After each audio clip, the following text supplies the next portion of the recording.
Hello everyone, welcome back to another lecture video for biology. আজকের যে ভিডিওটাতে আমরা ডিসকাস করব সেটা হচ্ছে এনজাইমস, যেটা তোমাদের মডিউল 5 এ আছে। তো চলো দেখে নিই এনজাইমস এর ব্যাপারটা কি। আচ্ছা, এনজাইমস কি বা কারা বা কাদের বলা হচ্ছে? এনজাইমস হচ্ছে এমন একটা প্রোটিন কম্পাউন্ড যেটা প্রত্যেকটা লিভিং অর্গানিজমের সেলে থাকে। সেটার বেসিক কাজ হচ্ছে যে কোনো বায়োকেমিক্যাল রিয়াকশন যেটা সেলের ভেতরে হয় সেটাকে স্পিড আপ করা। মানে বেসিক্যালি এটা একটা ক্যাটালিস্ট হিসাবে কাজ করে। মানে যে কোনো বায়োকেমিক্যাল রিয়াকশন যদি ধরো একটা রেটে হয়, যদি ধরো কোনো বায়োকেমিক্যাল রিয়াকশন একটা কমপ্লিট হতে 5 মিনিট সময় নিচ্ছে, সেই জায়গায় এই যে এনজাইম সেটা কি করবে, সেটা সেই 5 মিনিটের জায়গায় সেই টাইম কনজাম্পশনটাকে 2 মিনিট বা 1 মিনিটে নামিয়ে আনবে। তাহলে যে কোনো কেমিক্যাল রিয়াকশনকে তাড়াতাড়ি ঘটানোর জন্য আমাদের এই এনজাইমটা খুবই প্রয়োজন, খুবই হেল্পফুল। তা এটা বেসিক্যালি থাকে হচ্ছে প্রত্যেকটা লিভিং অর্গানিজমের সেলের ভেতরে, যেটা কিনা more or less almost all biochemical reaction specifically K catalyse করে থাকে। আচ্ছা, এটার সবচেয়ে থেকে বড় যে দুটো পয়েন্ট আমাদের মনে রাখতে হবে একটা এনজাইমের ক্ষেত্রে, সেটা হচ্ছে এনজাইমের কাজটা হলো খালি একটা রিয়াকশনকে স্পিড আপ করে দেওয়া। মানে সেটা হচ্ছে তোমার টাইম কনজাম্পশন যেটা লাগছে একটা রিয়াকশন হওয়ার জন্য সেটাকে কমিয়ে দেবে। আর এটা নিজে নিজে কোনো কাজ করবে না, এটা সবসময় একটা অন্য কম্পাউন্ডের উপরে কাজ করবে। আর সেকেন্ড যেটা আমাদের মাথায় রাখতে হবে সেটা হচ্ছে অল এনজাইমস আর প্রোটিনস, মানে প্রত্যেকটা এনজাইম কিন্তু প্রোটিন ইন নেচার। তো চলো এবার দেখে নিই যে এনজাইমের ক্যারেক্টারিস্টিক্স কি কি। এনজাইমের ক্যারেক্টারিস্টিক্স বলতে প্রত্যেকটা জিনিসের, প্রত্যেকটা কম্পাউন্ডের একটা নিজস্ব ভাব থাকে, নিজস্ব একটা আলাদা ইন্ডিভিজুয়ালিটি থাকে। যেরকম প্রত্যেকটা মানুষের একটা আলাদা পার্সোনালিটি থাকে, ঠিক সেরকম ভাবে আমরা যখন বায়োকেমিক্যাল মলিকিউলসগুলো নিয়ে পড়াশোনা করব, সেখানে দেখব যে প্রত্যেকটা কম্পাউন্ডের একটা আলাদা ইন্ডিভিজুয়ালিটি থাকে, আলাদা ক্যারেক্টারিস্টিক্স থাকে, যেগুলো দেখে আমরা তাকে আইডেন্টিফাই করতে পারি যে এই কম্পাউন্ডটা এই জিনিস। তো সেরকম ভাবে এনজাইমস এর কি কি ক্যারেক্টারিস্টিক্স আছে আমরা দেখে নিই। Enzymes do not make anything happen that couldn't happen on its own. It just makes it happen faster. Just makes it happen faster. মানে এর নিজে নিজে কিছু করার ক্ষমতা নেই, কিন্তু যখন কোনো রিয়াকশনের সাথে একে পুট করা হয়, মানে এনজাইমকে পুট করা হয়, তখন এর সোল কাজ থাকে এই রিয়াকশন টাইমটাকে কমিয়ে দেওয়ার, মানে সেই রিয়াকশনটাকে তাড়াতাড়ি ঘটিয়ে দেওয়ার। নেক্সট দেখো কি বলছে, enzymes are not used up in reactions, they can be used over and over again. মানে এনজাইমরা কিন্তু শেষ হয়ে যায় না। মানে ধরো কোনো একটা কম্পাউন্ড এ থেকে কম্পাউন্ড বি তে তৈরি হচ্ছে, ঠিক আছে, তাহলে এটা শেষ হয়ে বি তে তৈরি হচ্ছে, কিন্তু এই যে এর মাঝে যে এ থেকে বি হওয়ার জন্য যে এনজাইমটা আমাদের লাগছে সেটা কিন্তু শেষ হচ্ছে না, সেটা কিন্তু অ্যাজ এনজাইমসই রয়ে যাচ্ছে। ঠিক আছে, তাহলে এটার মানে হচ্ছে এনজাইমসটা কিন্তু শেষ হয় না, খালি একটা প্রোডাক্ট থেকে আরেকটা প্রোডাক্টে কনভার্ট যেটা হয়, সেই কম্পাউন্ডগুলো কনভার্ট হয়ে যায়, এনজাইমস ইউজড আপ হয় না। থার্ড পয়েন্ট কি, enzymes are only needed in very small amounts, মানে খুবই কম, খুবই অল্প অ্যামাউন্টে এগুলো লেগে থাকে। পরের পয়েন্টটা হচ্ছে, এই যে পরের দুটো পয়েন্ট আছে, পয়েন্ট 4 অ্যান্ড পয়েন্ট 5, এই দুটো নিয়ে আমরা আরো বিস্তারিতভাবে আলোচনা করব এরপর এই ভিডিওটারই শেষের দিকে। সেটা হচ্ছে দেখো একটা, each enzyme is highly selective about its substrate. Enzymes chemically recognize and bind and modify substrates. এবার এখানে দুটো জিনিস বলা আছে, একটা কথা হচ্ছে সাবস্ট্রেটের কথা বলা হচ্ছে, একটা বলা হচ্ছে হাইলি সিলেক্টিভ। আচ্ছা, এই দুটো টার্ম বোঝার জন্য আমাদেরকে আগে একটা জিনিস বুঝতে হবে, এনজাইমস এর একটুখানি ভেতরটা বুঝতে হবে। তো চলো একটা ছবি দেখে নিই। এই ছবিটা দেখো, এখানে খুব ভালোভাবে দেওয়া রয়েছে, এখানে একটু ভালোভাবে বোঝার চেষ্টা করো। এই দেখো, এই হলুদ যে জিনিসটা রয়েছে এটা একটা এনজাইম, ঠিক আছে, দেখতে পাচ্ছ এর উপরের দিকটায় একটা দাগ দিয়ে লেখা রয়েছে, এখানে একটা হলো জায়গা রয়েছে, এই জায়গাটাকে মার্ক করা রয়েছে অ্যাক্টিভ সাইট। আর এখানে দেখো একটা লাল আছে, একটা পার্পল আছে, একটা ব্ল্যাক কালারের জিনিস আছে। তো এই লাল জিনিসটাকে বলা হচ্ছে সাবস্ট্রেট। মানে এখানে এই তিনটে উপরে যে তিনটে জিনিস লাল, পার্পল আর এই ব্ল্যাক, এই তিনটেই কিন্তু সাবস্ট্রেট। আচ্ছা, এবার সাবস্ট্রেটটা কি আর অ্যাক্টিভ সাইটটাই বাকি। এনজাইমটা তো নয় আমরা জানলাম কি, কিন্তু অ্যাক্টিভ সাইট আর সাবস্ট্রেট আসি এবার। সাবস্ট্রেট হচ্ছে এমন একটা কম্পাউন্ড যেটার ওপরে এনজাইমটা কাজ করে।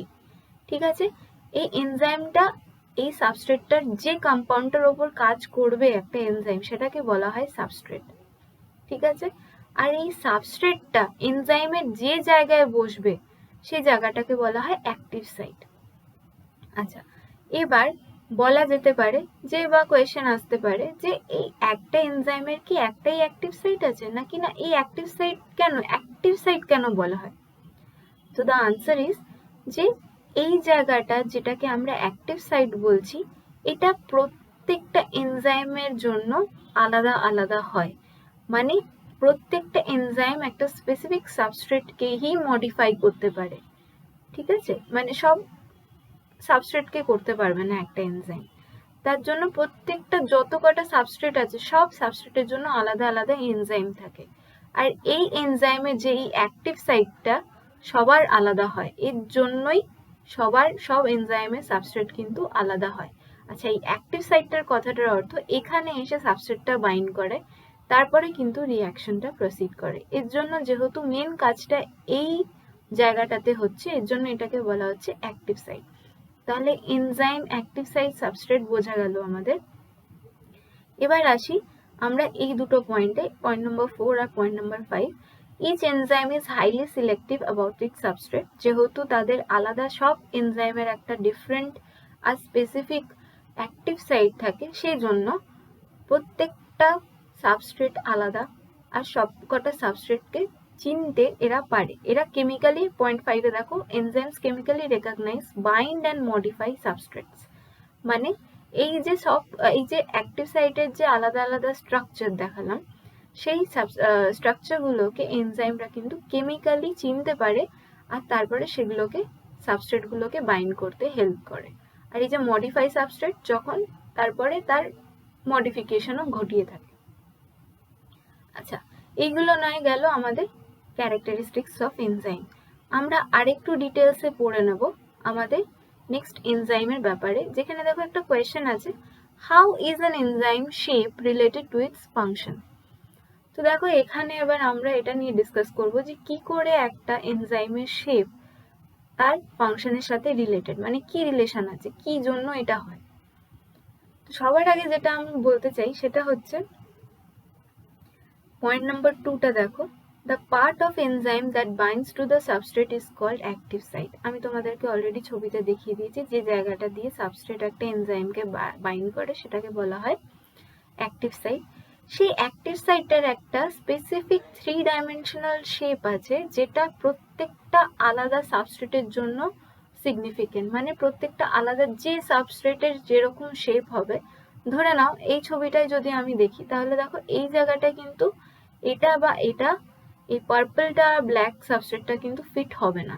এখানে যেটা ফিট হতে পারবে সেটা কিন্তু এই রেড কালারের সাবস্ট্রেটটা ফিট হতে পারবে। তাহলে এখানে নিদার এই পার্পলটা বা ব্ল্যাকটা ফিট হতে পারছে না, তাহলে কি হচ্ছে, এই এনজাইমটা সাবস্ট্রেট কিন্তু খালি এই রেডটাই হচ্ছে, এই পার্পলটা আর ব্ল্যাকটা হচ্ছে না, just because the 3 dimensional shape is identical to this substrate, not to this substrates. তার জন্যই একটা 3 ডাইমেনশনাল যে স্পেসিফিক সাবস্ট্রেটটা রয়েছে, প্লাস সেটা যে এনজাইমের অ্যাক্টিভ সাইটে রয়েছে, সেটাকে ম্যাচ করতে হবে for the enzyme to bind the substrate. তারপরে দেখো পয়েন্ট নাম্বার 1-এ যাই এবার। এনজাইমস আর হাইলি স্পেসিফিক, যেটা আমি এখনই ডিসকাস করলাম, বিকজ প্রত্যেকটা সাবস্ট্রেটের আলাদা হয় আর প্রত্যেকটা এনজাইমসেরও অ্যাক্টিভ সাইট আলাদা হয়। এবার আসি পয়েন্ট নাম্বার 3-তে। যখন একটা এনজাইম একটা সাবস্ট্রেটকে বাইন্ড করে, আচ্ছা এই বাইন্ডিংটা তো ফার্স্ট অফ অল টেম্পোরারি হয়, মানে কিছুক্ষণের জন্যই হয়, পার্মানেন্টলি বাইন্ড করে থাকে না। সেকেন্ড, যখন এটা বাইন্ড করে, একটা সাবস্ট্রেট যখন একটা এনজাইমের সাথে বাইন্ড করে, তখন একটা কমপ্লেক্স ফর্ম করে, সেটার নাম হচ্ছে এনজাইম সাবস্ট্রেট কমপ্লেক্স। ঠিক আছে, এরপরে দেখে নিই পয়েন্ট 4 কি বলছে। এই এনজাইম সাবস্ট্রেট কমপ্লেক্সটাই কি করে, অ্যাক্টিভেশন এনার্জি যেটা সেটা কমিয়ে দেয়। এটা নিয়ে আমরা পরের স্লাইডটায় আলোচনা করব। খালি এটা জেনে রাখো যে অ্যাক্টিভেশন এনার্জিটা কমিয়ে দেয়। এই অ্যাক্টিভেশন এনার্জিটা কি আমি পরে আসছি। এরপরে দেখো 0.5, একটা রিয়াকশন শেষ হয়ে যাওয়ার পরে একটা সাবস্ট্রেট একটা নতুন প্রোডাক্টে তৈরি হয়ে যাচ্ছে, কিন্তু একটা এনজাইম কিন্তু কোনো অন্য প্রোডাক্টে তৈরি হচ্ছে না, এনজাইমটা এনজাইমের মতনই রয়েছে, সেটা আবার অন্য একটা রাউন্ড অফ কেমিক্যাল রিয়াকশন বা বায়োকেমিক্যাল রিয়াকশনের জন্য রিইউজ করতে পারবো। ঠিক আছে, এরপরে দেখি পয়েন্ট নাম্বার 6 কি বলছে। এই যে এনজাইম আর যে সাবস্ট্রেটের যে স্পেসিফিসিটিটা, এটা কিন্তু দু ধরনের হাইপোথেসিস বা থিওরি দিয়ে আমরা ডেসক্রাইব করতে পারি। কি কি থিওরি আছে? একটা আছে লক এন্ড কি মডেল, আরেকটা আছে হচ্ছে ইনডিউসড ফিট মডেল। ঠিক আছে, এটা নিয়ে আমরা আলোচনা করব একটুক্ষণের মধ্যেই। তাহলে দুটো থিওরি আমাদের জানা থাকলো, লক এন্ড কি আর ইনডিউসড ফিট। আচ্ছা, এরপরে দেখো এখানে সাবস্ট্রেট, অ্যাক্টিভ সাইট আর প্রোডাক্টের ডেফিনেশনস গুলো দেওয়া রয়েছে। তো একবার দেখে নিই কি কি বলছে। The substrate is the reactant in which the chemical reaction that is catalyzed by the enzyme, the substance that is changed. মানে সাবস্ট্রেট এমন একটা রিঅ্যাক্টেন্ট যেটা একটা কেমিক্যাল রিঅ্যাকশনে ক্যাটালাইজ হয় একটা এনজাইম দ্বারা। Active site is the region on the enzyme where the substrate attaches. The shape of the active site determines which substrate the enzyme can bind. যেটা বললাম সেটাই এখানে ডেফিনেশন ওয়াইজে লেখা আছে। আর last of all the product is what you end up with after the chemical reaction has occurred. মানে এই যে পুরো ঘটনাটা ঘটার পরে, মানে এনজাইমের উপর সাবস্ট্রেটটা বসার পরে, মডিফিকেশনটা হওয়ার পরে যে প্রোডাক্টটা আমরা, যে জিনিসটা পাবো বা যে সাবস্ট্রেটটা আমরা, যে কম্পাউন্ডটা পাবো, সেটার নাম হচ্ছে প্রোডাক্ট। আচ্ছা, এবার এখানে যেটা আমরা বলেছিলাম যে এনজাইম স্পেসিফিসিটিটাকে ডিফাইন করার জন্য আমাদের কাছে দুটো মডেল আছে, সেটা হচ্ছে লক এন্ড কি আর ইনডিউসড ফিট। দেখো এবার আমরা সেটা নিয়ে আলোচনা করব। ফার্স্টে আসছি লক এন্ড কি মডেল। লক এন্ড কি মডেলকে যদি আমি একদম ইজি ভাষায় বোঝাতে চাই, তাহলে আমরা কিভাবে বোঝাতে পারি? সেটা হচ্ছে একটা তালা আর একটা চাবি। যেরকম কি প্রত্যেকটা তালার একটা স্পেসিফিক চাবি হয়, যেটা ছাড়া অন্য চাবি দিয়ে কিন্তু কোনো তালা খোলে না। মানে একটা তালার জন্য একটা স্পেসিফিক চাবি। হ্যাঁ, এটা আলাদা ব্যাপার যদি সেই তালাটার দুটো ডুপ্লিকেট চাবি থাকে, সেটা আলাদা ব্যাপার, কিন্তু একটা স্পেসিফিক চাবি হয় যেটা দিয়ে সেই তালাটা খোলে। তার মধ্যে যদি তুমি অন্য তালার চাবি ঢোকাও তাহলে কিন্তু সেটা খুলবে না। ঠিক সেরকম ভাবেই লক এন্ড কি মডেল কি বলছে, যে সাবস্ট্রেট মলিকিউলটা যে শেপে থাকবে ঠিক তার সেই রকম শেপই থাকবে হচ্ছে এনজাইমটার অ্যাক্টিভ সাইট। দুজনের মানে এনজাইমটার অ্যাক্টিভ সাইট আর সাবস্ট্রেটটা 3 ডাইমেনশনাল স্ট্রাকচার বা শেপ দুটোকেই একই রকম হতে হবে, যাতে দুটো একটার উপরে একটা বসে একদম ফিট হয়ে যায়, তাহলেই কিন্তু সেই রিয়াকশনটা প্রসিড করতে পারবে। তো এই কথাটা বলছে হচ্ছে লক এন্ড কি মডেল।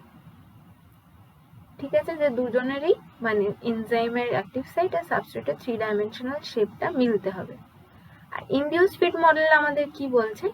ইনডিউসড ফিট মডেল আমাদের বলছে যে যখন একটা ইন্টারঅ্যাকশন হচ্ছে একটা এনজাইম আর সাবস্ট্রেট, মানে একটা এনজাইম আর সাবস্ট্রেট কাছাকাছি আসছে, তখন এমন কিছু চেঞ্জেস হচ্ছে এনজাইমটার 3 ডাইমেনশনাল শেপে, যাতে কি সে ওই সাবস্ট্রেটটাকে অ্যাকোমোডেট করতে পারে। মানে কি হচ্ছে, যখন এনজাইমটার মধ্যে কিন্তু অলরেডি একটা প্রিফর্মড অ্যাক্টিভ সাইট থাকছে না, এমনি একটা আরবিট্রারি কিছু একটা 3 ডাইমেনশনাল শেপে থাকছে অ্যাক্টিভ সাইটটা, কিন্তু যখন সেটা সাবস্ট্রেটের কাছাকাছি আসে তখন কি হচ্ছে, তখন এমন একটা 3 ডাইমেনশনাল মডিফিকেশন হচ্ছে বা এমন একটা ইনডিউস করা হচ্ছে শেপটা চেঞ্জ করার জন্য, যাতে ওই সাবস্ট্রেটের শেপ অনুযায়ী অ্যাক্টিভ সাইটটাও সেরকম শেপে চলে আসে, 3 ডাইমেনশনাল শেপে, আর সাবস্ট্রেটটা ফাইনালি গিয়ে বাইন্ড করতে পারে। তাহলে আমাদের এই দুটো মডেল বোঝা হয়ে গেল। এই দুটো মডেল কিন্তু খুব আসে কোয়েশ্চেনে, এক্সপ্লেইন দ্য লক এন্ড কি মডেলও বলতে পারে এরকম ভাবে, বা এক্সপ্লেইন দ্য ইনডিউসড ফিট মডেলও বলতে পারে। তো এই দুটো খুবই ইম্পর্টেন্ট হাইপোথেসিস, যেটা আমাদের এনজাইম স্পেসিফিসিটিটাকে খুবই ভালোভাবে ডিফাইন করছে বা এক্সপেরিমেন্টালি আমাদেরকে বুঝতে সাহায্য করছে। এরপরে চলো দেখে নিই কিভাবে একটা এনজাইম ক্যাটালাইজ করছে একটা সাবস্ট্রেটকে। এখানে দেখো একটা ছবি সুন্দরভাবে দেওয়া রয়েছে, এটাকে আমরা এক এক করে এক্সপ্লেন করব। ফার্স্টেই হচ্ছে কি রিঅ্যাক্ট্যান্ট থেকে প্রোডাক্টে যাচ্ছে, ঠিক আছে? রিঅ্যাক্ট্যান্ট থেকে প্রোডাক্টই হবে যখন একটা কেমিক্যাল রিঅ্যাকশন হচ্ছে। তা আমাদের এখানে সাবস্ট্রেট মানে যেটার উপরে এনজাইম কাজ করবে সেই সাবস্ট্রেটটার নাম হচ্ছে সুক্রোজ। সুক্রোজ আমরা পড়েছি হচ্ছে তোমার কার্বোহাইড্রেট, ওটা একটা ডাইমার, মোনোমার নয়, ওটা একটা ডাইস্যাকারাইড বলা যেতে পারে। দুটো মোনোমার নিয়ে তৈরি। দেখো এখানে একটা বন্ড আছে, এটা একটা ইউনিট, এটা একটা ইউনিট, মাঝে এটা বন্ড, ঠিক আছে? এবার চলে আসি আমরা, এটা সাবস্ট্রেট, আর এই পার্পল কালারের যে জিনিসটা সেটা হচ্ছে এনজাইম, যেটার নাম হচ্ছে সুক্রেজ। তাহলে আমাদের সাবস্ট্রেট হলো সুক্রোজ আর এনজাইম হচ্ছে সুক্রেজ। এই সাবস্ট্রেটটা গিয়ে এনজাইমের মধ্যে বাইন্ড করলো, কি ফর্ম করলো? এনজাইম সাবস্ট্রেট কমপ্লেক্স তৈরি হলো। ফার্স্ট স্টেপটা চেক, মানে substrate binds to the enzyme, হয়ে গেল। এরপরে কি হচ্ছে দেখো, 1 মলিকিউল অফ ওয়াটার এই রিঅ্যাকশনটার মধ্যে ঢুকছে। ঢুকে কি করছে দেখো, যে বন্ডটা ছিল সুক্রোজের মাঝে সেটা কিন্তু এখানে আর নেই। কই দেখা যাচ্ছে না? দেখা যাচ্ছে না মানে নেই। এই জলটা ঢুকে কি করলো, এই বন্ডটাকে ব্রেক করে দিল।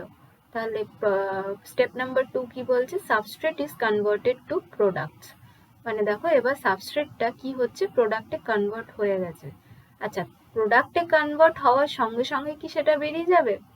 না, সাবস্ট্রেটটা থেকে যখন প্রোডাক্টে কনভার্ট হচ্ছে কিছুক্ষণের জন্য সেটা এনজাইমের সাথেই লেগে থাকবে, তার কিছুক্ষণ বাদে এই দেখো প্রোডাক্ট দুটো রিলিজ হয়ে যাচ্ছে। এদিকে ফ্রাক্টোজ, এদিকে glucose, products are release. Step 3 check. তো এবার দেখো তাহলে এনজাইমটার কি হচ্ছে, এনজাইমটা আবার ফ্রি হয়ে গেল। তাহলে এটা কি হলো? It is ready for one more round of the chemical reaction to occur. দেখো step 4 active site is available for another molecule or substrate. তাহলে আরেকটা রাউন্ডের জন্য এই এনজাইমটা অ্যাভেলেবল হয়ে গেল, আবার সেরকম সাইক্লিক ওয়েতে এই রিঅ্যাকশনটা চলবে, ঠিক আছে? এটা হলো একটা খুব ইজি এক্সাম্পল রিঅ্যাক্ট্যান্ট থেকে প্রোডাক্টে কনভার্ট হওয়ার, ঠিক আছে? আচ্ছা, এরপরে আমি একটা জিনিস বলেছিলাম যে এটা পরের স্লাইডে বোঝাবো, সেটা এখন চলে এসছে, সেটা হচ্ছে অ্যাক্টিভেশন এনার্জি। অ্যাক্টিভেশন এনার্জি ওখানে কি বলছিল, একটা এনজাইম একটা অ্যাক্টিভেশন মানে কোনো সাবস্ট্রেটের বা কোনো কেমিক্যাল রিঅ্যাকশনের অ্যাক্টিভেশন এনার্জিটা কমিয়ে দেয়। অ্যাক্টিভেশন এনার্জি কমানো মানে কি, আর অ্যাক্টিভেশন এনার্জি জিনিসটাই বা কি? আচ্ছা, অ্যাক্টিভেশন এনার্জি জিনিসটা হচ্ছে যে যখন কোনো কাজ করা হচ্ছে কোনো অবজেক্ট, কোনো প্রোডাক্ট বা কোনো মলিকিউলের উপর, মানে ধরো মলিকিউল এ থেকে মলিকিউল বি তে কনভার্ট হবে, তো সেখানে তো মিনিমাম অ্যামাউন্ট অফ ওয়ার্ক করতে হবে, মিনিমাম অ্যামাউন্ট অফ এনার্জি দিতে হবে যাতে এ থেকে বি তে প্রোডাক্টটা কনভার্ট হয়। তো এই যে এই এনার্জিটা যেটা লাগছে প্রোডাক্ট মানে একটা কম্পাউন্ড থেকে আরেকটা কম্পাউন্ডে কনভার্ট করার জন্য, সেটাকেই বলা হচ্ছে অ্যাক্টিভেশন এনার্জি। মানে যে কোনো রিঅ্যাকশন স্টার্ট করার জন্য যেটুকুনি যে মিনিমাম অ্যামাউন্ট অফ এনার্জি যেটা রিকোয়ার্ড হয় সেটাকে বলা হয় অ্যাক্টিভেশন এনার্জি। আর এনজাইমসরা কি করে, এই অ্যাক্টিভেশন এনার্জিটাকে কমিয়ে দেয়। তাতে কি হয়, যে কোনো রিঅ্যাকশন খুব কম এনার্জিতে প্রসিড হয়ে যায়, মানে কমপ্লিটেড হয়ে যায়, প্লাস খুব তাড়াতাড়িও কমপ্লিট হয়ে যায়, ঠিক আছে? যদি এটাকে ধরে নিই আমি যে তোমার বাড়ি থেকে কলেজ যেতে বা বাড়ি থেকে ওয়ার্ক প্লেস অবধি যেতে তোমার একটা ডিস্টেন্স হাঁটতে হবে। এবার তাহলে তুমি বাড়ি থেকে সেভাবেই প্রিপেয়ার্ড হয়ে বেরোবে যে আমাকে এতটা হাঁটতে হবে, তাহলে আমি একটু ভালো করে এনার্জিটা গেইন করে নিই, তাহলে আমি হাঁটতে পারবো। তাহলে যদি এবার সেই এনার্জিটা তোমার, যতটা এনার্জি তুমি হেঁটে পার করতে পারবে বা যতটা এনার্জি তোমার হেঁটে যেতে লাগবে তার থেকে অনেক কম এনার্জি লাগবে যদি তুমি অটো বা বাস বা কোনো ভেহিকল ইউজ করো, কোনো মোড অফ ট্রান্সপোর্টেশন ইউজ করো, তাহলে তো ঠিক সেই কাজটাই করছে আমাদের এখানে এনজাইম। সেটা হচ্ছে অ্যাক্টিভেশন এনার্জিটাকে লোয়ার করে একটা কেমিক্যাল রিঅ্যাকশনের যে রেটটাকে সেটাকে তাড়াতাড়ি বাড়িয়ে দিচ্ছে। এখানে দেখো একটা গ্রাফ দেওয়া রয়েছে, সেটা হচ্ছে রেড কালারের যেটা দেখতে পাচ্ছ কার্সারটা অনুযায়ী যদি দেখো এখানে আছে রিঅ্যাক্টেন্ট, এখানে আছে প্রোডাক্ট, এখানে আছে ওয়াই অ্যাক্সিসে আছে ফ্রি এনার্জি, আর এক্স অ্যাক্সিসে আছে প্রোগ্রেস অফ দ্য রিঅ্যাকশন। কালো কালার দিয়ে যেটা মার্ক করা আছে সেটা হচ্ছে উইদাউট এনজাইম, আর রেড কালার দিয়ে যেটা মার্ক করা আছে সেটা হচ্ছে উইথ এনজাইম। দেখো তাহলে কালো কালারটার জন্য রিঅ্যাক্টেন্ট থেকে প্রোডাক্ট হওয়ার জন্য কতটা এনার্জি যাচ্ছে দেখো, এখান থেকে এই ওপর অব্দি। তাহলে এই দেখো অ্যাক্টিভেশন এনার্জি, ইএ মানে হচ্ছে অ্যাক্টিভেশন এনার্জি উইদাউট এনজাইম, আর রেডটার জন্য দেখো অ্যাক্টিভেশন এনার্জি উইথ এনজাইম। তাহলে দেখো দুটোর অ্যাক্টিভেশন এনার্জিতে কতটা ডিফারেন্স, এটার কতটা লাগছে আর এটার কত কম লাগছে। তো এইভাবে কিন্তু এই গ্রাফটা কিন্তু মনে রাখতে হবে যে উইথ এনজাইম কতটা অ্যাক্টিভেশন এনার্জি যাচ্ছে আর উইদাউট এনজাইম কতটা অ্যাক্টিভেশন এনার্জি যাচ্ছে। আচ্ছা, এবার এই যে জিনিসটা হচ্ছে মানে যে অ্যাক্টিভেশন এনার্জিটা যে লোয়ার হচ্ছে, এটার কাজ কি? এটা দুটো কাজ। একটা তো হচ্ছে স্পিড অফ মানে রেট অফ কেমিক্যাল রিঅ্যাকশনটাকে ইনক্রিজ করা, সেকেন্ড হচ্ছে এনার্জি কনজাম্পশনটাকে কাট করে দেওয়া, মানে যতটা এনার্জি কম ইউজ হয়। ঠিক আছে, তো দেখো কিভাবে এই জিনিসটা করে, মানে এই যে অ্যাক্টিভেশন এনার্জিটা লোয়ার করছে কিভাবে করছে দেখো এখানে। ফার্স্ট অফ অল যখন একটা সাবস্ট্রেট একটা এনজাইমের অ্যাক্টিভ সাইটে বসে তখন এমন একটা স্ট্রেন বা এমন একটা ফোর্স অ্যাপ্লাই করে এনজাইমটা সাবস্ট্রেটের 3 ডাইমেনশনাল শেপের ওপর, যাতে তাদের মধ্যে যে কেমিক্যাল বন্ডটা আছে একটা স্পেসিফিক কেমিক্যাল বন্ড, মানে এই ক্ষেত্রে ধরো এই সুক্রোজের মাঝের যে বন্ডটা সেই বন্ডটাকে আমরা এখানে বলা হচ্ছে স্পেসিফিক কেমিক্যাল বন্ড। ঠিক আছে, সেই স্পেসিফিক কেমিক্যাল বন্ডটার ওপরে এতটাই জোর পড়ে বা এতটাই ভাবে স্ট্রেস দেওয়া হয় একটা এনজাইম যাতে সেই বন্ডটা উইক হয়ে যায়। ঠিক আছে, এবার উইক হয়ে গেল তো কি হলো, উইক হয়ে গেলে যত উইক হবে তত তাড়াতাড়ি ওটা ব্রেক হবে, মানে যত একটা মানুষ উইক হবে তত তাড়াতাড়ি সে একটা রোগে খুব তাড়াতাড়ি ক্যাচ করবে একটা রোগে, বা একটা রোগে তার সাসেপ্টিবিলিটিটা বেশি হয়ে যাবে।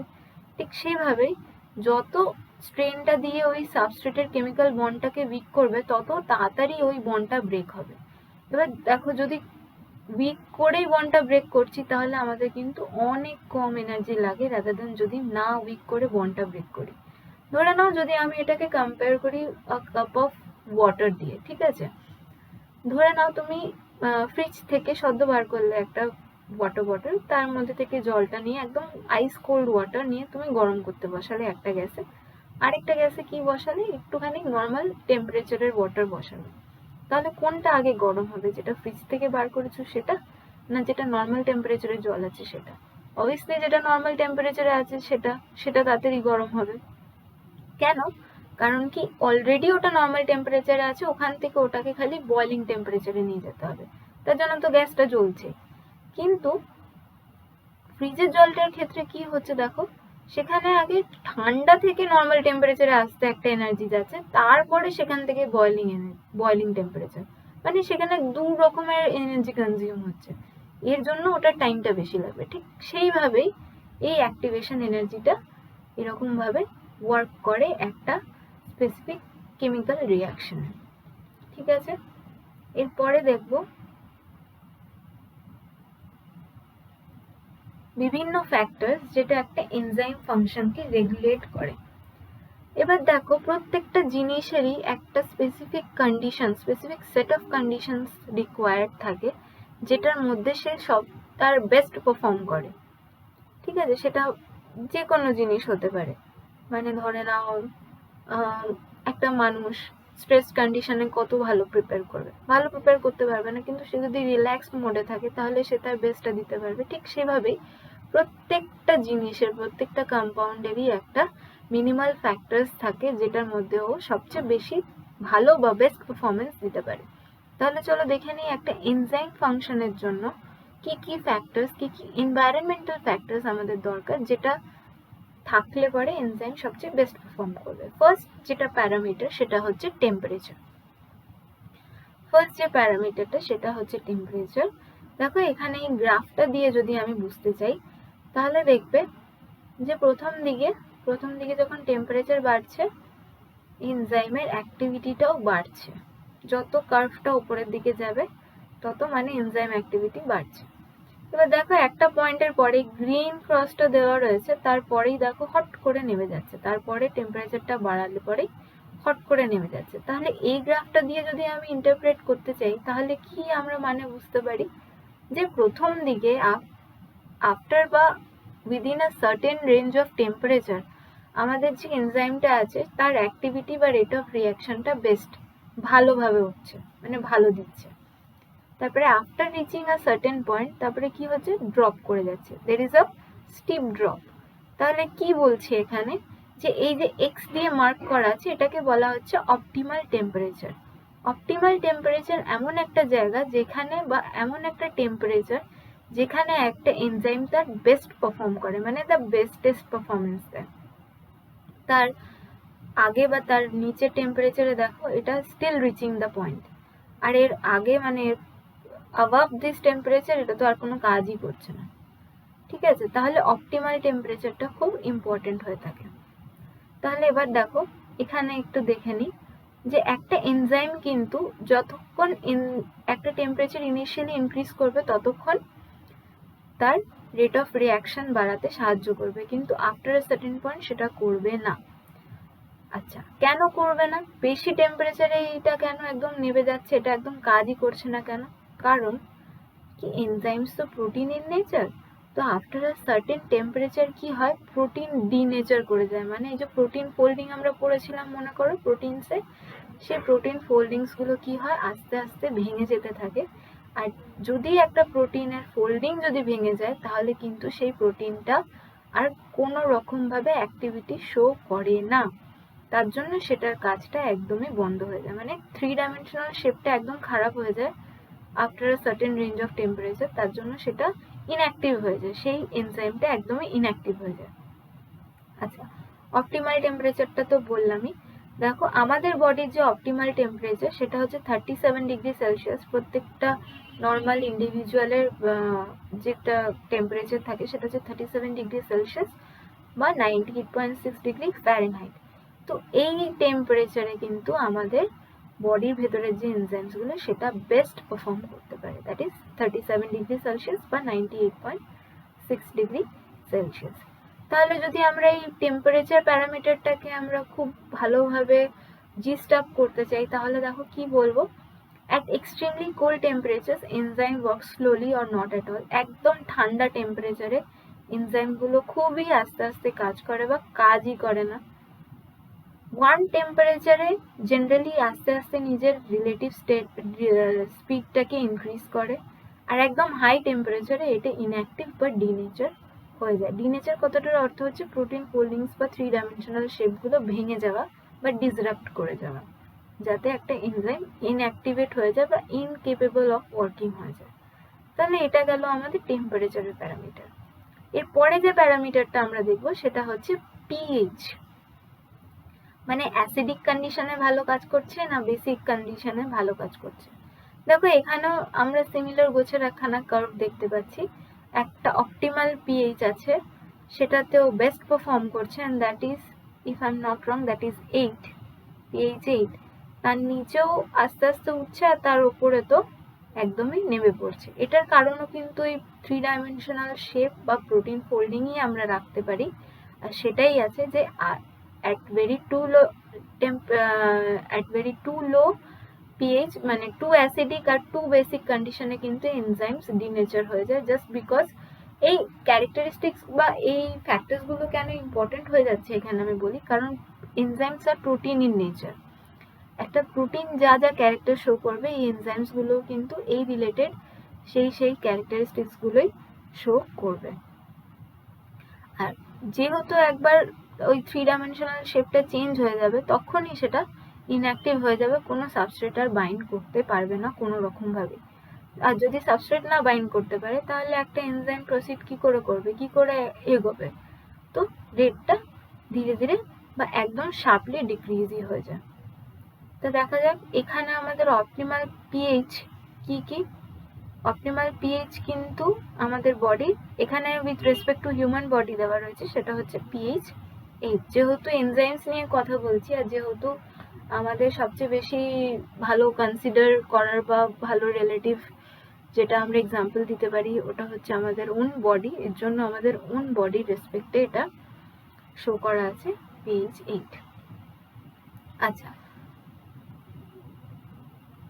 এটা গেল আমাদের পিএইচ প্যারামিটারটা।